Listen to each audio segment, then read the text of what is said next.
Hello everyone, my name is Rakshish Sharma and welcome to J&K Competitive Channel. I hope everyone is doing okay. जैसे तो सबको पता ही होगा कि हम एनालिसिस कर रहे थे किसका सब इंस्पेक्टर पुलिस के एग्जाम का। तो आज हम जनरल साइंस के सेक्शन को एनालाइज करने वाले हैं कि किस टाइप के क्वेश्चन पूछे जाते हैं। उससे पहले मैं आपको कहना चाहूँगा कि अगर आपने इंट्रोडक्शन वीडियो हमारी नहीं देखी है जिसमें हमने बताया कि कुछ कॉमन प्रॉब्लम जो हर एक एस्पिरेंट फेस करता है, तो आप वो प्लीज़ ज़रूर देख लें क्योंकि वो आपके लिए हाईली बेनिफिशियल रहेगी। तो चलो बिना टाइम वेस्ट किए शुरू करते हैं। इससे पहले मैं आपको स्टार्ट करने से बोलूँगा कि आप आगे जितने भी क्वेश्चन आप देखने वाले हो ना, वो बहुत जेनरिक आएँ और डे टू डे लाइफ से रिलेटेड आए हुए हैं। कोई भी क्वेश्चन आएगा ना, जो हमने देखे हैं जनरल साइंस के जितने भी क्वेश्चन आते हैं ना, उनका day to day life function रहता ही रहता है। जैसे अभी आप क्वेश्चन देखो क्या, period of transition from childhood and adulthood is known as. अब देखो आप वो बोल रहे हैं कि वो पीरियड ट्रांजिशन पीरियड को क्या कहते हैं। ठीक है, अगर आपने ना कोई स्कीम्स पढ़ी हो, कुछ भी पढ़ी है जिसमें क्या करते हैं, गर्ल्स के लिए अडोलसेंट गर्ल के लिए, जैसे 14 से 18 की एज के बीच आ रही है, 14 से 20 की एज के बीच कोई भी गर्ल्स आ रही हैं, उनके लिए एक डिफरेंट डिफरेंट स्कीम चलाई है, जैसे उनको न्यूट्रिशन देना है या कुछ भी प्रोवाइड करना है। ठीक है, तो ये वर्ड आप काफ़ी ज़्यादा सुनने को मिलता होगा आपका क्या, adolescence, adolescent girl, adolescent boy. ये क्या होता है, 14 से 18 की एज के बीच जितने भी इंडिविजुअल होते हैं उनको ये कहते हैं। तो अगर आपने वो किसी भी स्कीम के बारे में पढ़ा होता, ये वर्ड आपने पक्का सुना होता, तो ये आपका क्वेश्चन आराम से ठीक हो जाता। इसका मतलब क्या, ये क्वेश्चन इतना टफ नहीं था। ये बाकी ऑप्शन सुनने में तो ठीक लगते हैं, लेकिन अगर आपने स्कीम्स के बारे में पढ़ा होता तो आपको बिल्कुल पता होता कि परफेक्ट कौन सा वर्ड है इस चीज़ के लिए। जैसे आप देख सकते हो नेक्स्ट क्वेश्चन क्या लिखा हुआ है, which of sorry what is the full form of MSG, the chief flavour enhancer used in the food industry. देखो, शायद अगर आपको याद नहीं है, कुछ 4 से 5 साल पहले ना मैगी को बैन कर दिया गया था। क्यों? क्योंकि उसमें ना कुछ एक मटेरियल मिला हुआ था जो कि ना सेहत के लिए उतना अच्छा नहीं था। और अगर मे बी अगर आपको उस टाइम थोड़ा याद रहा होता कि कौन सा मटेरियल वो मिलता है, तो आपका ये क्वेश्चन ठीक हो सकता था। देखो then again day to day life से रिलेटेड है, क्यों मैगी हम खाते रहते हैं, हफ्ते में 1-2 बार तो खा ही लेते हैं। तो उसमें क्या मिला होता है, मोनोसोडियम ग्लूटामेट। ठीक है, ये जो चीफ एनहेंसर है, इसकी वजह से क्या होता है, उसका टेस्ट थोड़ा बेटर हो जाता है। तो ये उसका आंसर है। देख रहे हो कि हर चीज़ ना डे टू डे लाइफ से जो भी रिलेटेड है, सब वही आने वाली है। अगला नेक्स्ट क्वेश्चन देखते हैं, आपको फिर पता चल जाएगा। देखो क्या लिखा है, which of the following instrument is use to measure blood pressure in human body. ये भी डे टू डे लाइफ है, अगर कोई कहीं आपके घर में कोई बीमार है, या कभी ना कभी आपने इनमें से कोई ना कोई इंस्ट्रूमेंट यूज़ किया ही होगा। जैसे क्या होता है, इंडोस्कोपी। इंडोस्कोपी बेसिकली क्या होती है कि जब भी हम क्या करते हैं, बॉडी के अंदर देखते हैं थ्रू कैमरा, उसको हम क्या कहते हैं, इंडोस्कोपी। ठीक है, तो ये तो नहीं हो सकता कि ब्लड प्रेशर चेक करने के लिए तो हम अंदर देख रहे हैं कि हमारी बॉडी के अंदर चल क्या रहा है। थर्मामीटर, थर्मामीटर तो मुझे लगता है हर किसी ने यूज़ किया होगा, किस चीज़ के लिए, बॉडी टेम्परेचर नापने के लिए। जब आपको फीवर होता है, कुछ भी चीज़ होती है, मतलब आपको चेक करना था कि आपका फीवर कितना है, आपका बॉडी टेम्परेचर कितना है, तब आप थर्मामीटर यूज़ करते हो। स्टेथोस्कोप भी आपने देखा होगा, क्या होता है, डॉक्टर गले में लगा के रखते हैं, जैसे आपकी हार्ट बीट चेक करते हैं। ये भी आंसर नहीं है। स्पिग्मोमैनोमीटर, अगर देखो, अगर आपने इसके बारे में सुना भी नहीं होता ना, इस नाम के बारे में, ठीक है, तो कम से कम आपको इतना पता था कि पहले 3 ऑप्शन नहीं है, तो अब आपके पास एक ही ऑप्शन बचता है, यही आंसर है। अब ये फिर क्वेश्चन आया था डे टू डे लाइफ से रिलेटेड, क्या कि अगर आप बीमार जाते हो, डॉक्टर के पास जाते हो, तो कौन सी चीज़ से आपका ब्लड प्रेशर नापते हैं। Next question, which of the following when added to pure water usually increase its surface tension. सबसे पहले बात आपको पता होनी चाहिए सरफेस टेंशन क्या होती है। सरफेस टेंशन वो होती है कि कभी आपने देखा होगा कि आप पानी का गिलास को ना पूरा भर देते हो, ठीक है, ऊपर से भर देते हो, और उसमें थोड़ा थोड़ा पानी ऐड करते रहते हो, लेकिन पानी गिरता नहीं है, ऐसे बल्ज बना देता है लेकिन गिरता नहीं है। उसको क्या कहते हैं, सरफेस टेंशन। ठीक है, पानी में सरफेस टेंशन काफ़ी ज़्यादा होती है। अब बोलते हैं कि इनमें से कौन सा हम सब्सटेंस में ऐड करते हैं तो उसकी सरफेस टेंशन इंक्रीज होती है, इंक्रीज। आपको एक और चीज़ मैं बता देता हूँ सरफेस टेंशन के बारे में, कि जब भी कोई भी चीज़ ना अगर गंदी होती है ना, हमारे कपड़े गंदे होते हैं, कोई भी चीज़ गंदी होती है, ठीक है, तो वो डर्ट निकालने के लिए ना हमें ये सरफेस टेंशन क्या करनी पड़ती है, कम करनी पड़ती है। जो वाटर की सरफेस टेंशन है उसको हम कम करते हैं ताकि गंदगी आराम से उससे निकल जा सके। तो ऑब्वियसली बात है, अगर डिटर्जेंट हम यूज़ कर रहे हैं, तो हम गंदगी निकालने के लिए यूज़ कर रहे हैं, तो इसका मतलब क्या है, वो सरफेस टेंशन को डिक्रीज करना चाहता है, ना कि इंक्रीज करना चाहता है। तो पहला ऑप्शन नहीं हो सकता। फिनाइल, फिनाइल के बारे में आपने सुना होगा क्या, कि वो भी क्या करता है, सफाई करने का काम आता है, और हम कोई भी गंदगी रिमूव कर रहे हैं, तो ऑब्वियसली बात है हम नहीं चाहते कि सरफेस टेंशन इंक्रीज हो। तो ऑब्वियसली बात है फिर अगर हम फिनाइल का यूज़ करेंगे तो उससे सरफेस टेंशन क्या होगी, डिक्रीज होगी। तो ये ऑप्शन भी नहीं हो सकता। आपके पास बचे हैं 2 ऑप्शन, एक सोडियम क्लोराइड और एक आपके पास बचा कैरोसिन ऑयल।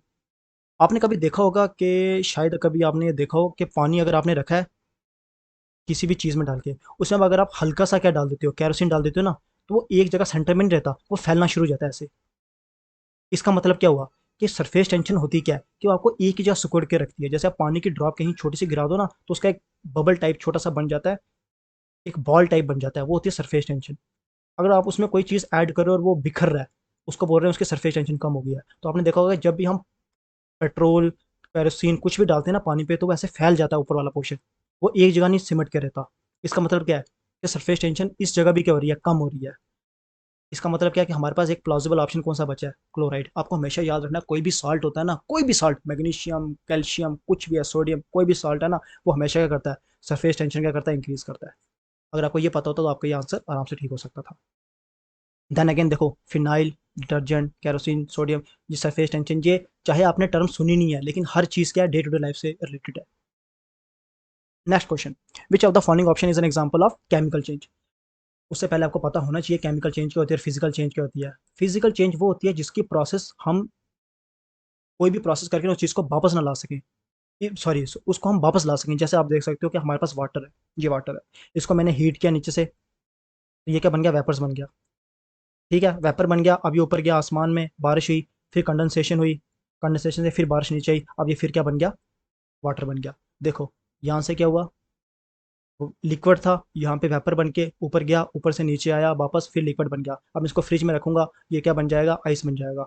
आइस को मैं फिर लिक्विड में चेंज कर सकता हूँ, लिक्विड को फिर मैं फिर वेपर में चेंज कर सकता हूँ। ये इरिवर्सिबल प्रोसेस नहीं है, ये रिवर्सिबल प्रोसेस है, इसलिए इसे मैं क्या कहते हैं, हम इसको फिजिकल चेंज कहते हैं। अगर कोई भी चीज़ की फिजिकल चेंज हो रही है, तो इसका मतलब क्या है, वो प्रोसेस क्या है, रिवर्सिबल है। लेकिन केमिकल चेंज में ना प्रोसेस रिवर्सिबल नहीं होती।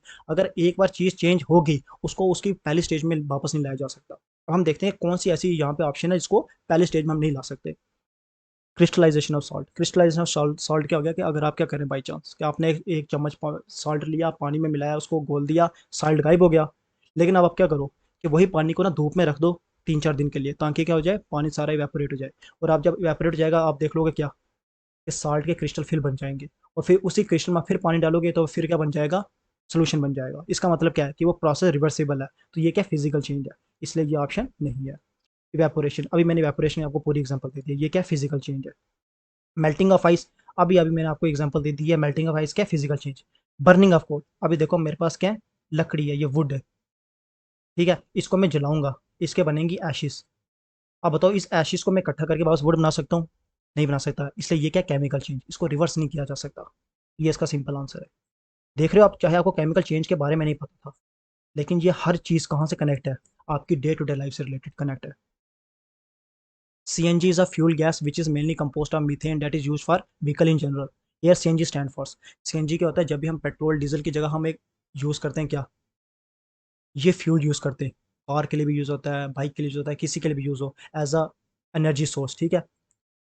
अब ये भी क्या डे टू डे एक्टिविटी से रिलेटेड है, क्योंकि कुछ लोग क्या करते हैं, अपनी गाड़ियों में ये डलवाते हैं।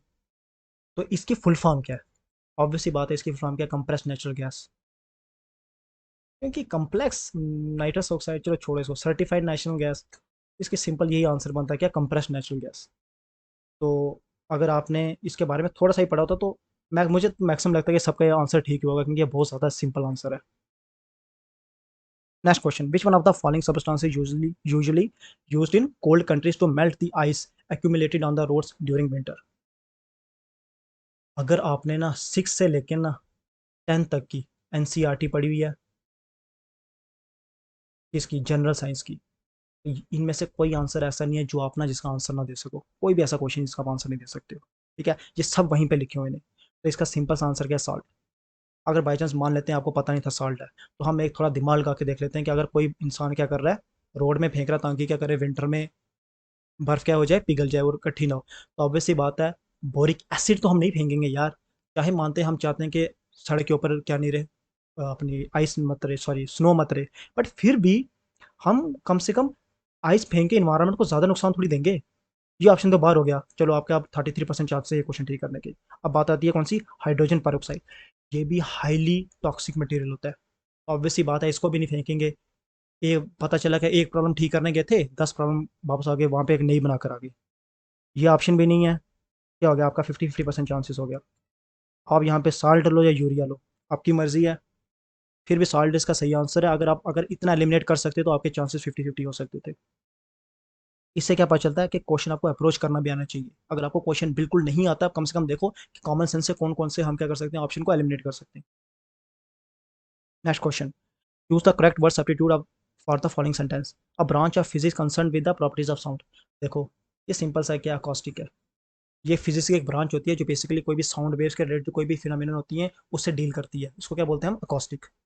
ये भी कहाँ पे हमने सुनने को मिला होगा आपको? जनरल साइंस में। ठीक है, कहाँ पे? 6 से लेकर 10th के एनसीईआरटी के बीच ही आता सब कुछ ये। तो यही था क्या? हमारा जनरल साइंस का ऑप्शन। देख सकते हो कितने क्वेश्चन आए? 1, 2, 3, 4, 5, 6, 7, 8। देखो 8 क्वेश्चन आ रहे हैं। 8 क्वेश्चन सिर्फ जनरल साइंस से आ रहे हैं। और आपको पता होना चाहिए कि 7 क्वेश्चन सिर्फ किससे आए थे? हिस्ट्री से आए थे। 7 क्वेश्चन किससे आए थे? ज्योग्राफी से आए थे। इसका मतलब क्या है? जनरल साइंस का ज़्यादा इसमें शेयर होता है इन क्वेश्चंस में। तो आपको जनरल साइंस अगर हो सके ना तो 6 से लेकर 10 तक की एनसीईआरटी पढ़ लो, इसमें से मैक्सिमम चीज़ें निकल जाएंगी और ज़्यादा टिपिकल पढ़ने की जरूरत नहीं। आपने सब देखा होगा मैक्सिमम क्या थी कि जो कोई भी चीज़ डे टू डे लाइफ से कनेक्ट थी ना वही चीज़ मैक्सिमम आ रही है। तो आई होप ये वीडियो आपके लिए प्रॉफिटेबल रही होगी।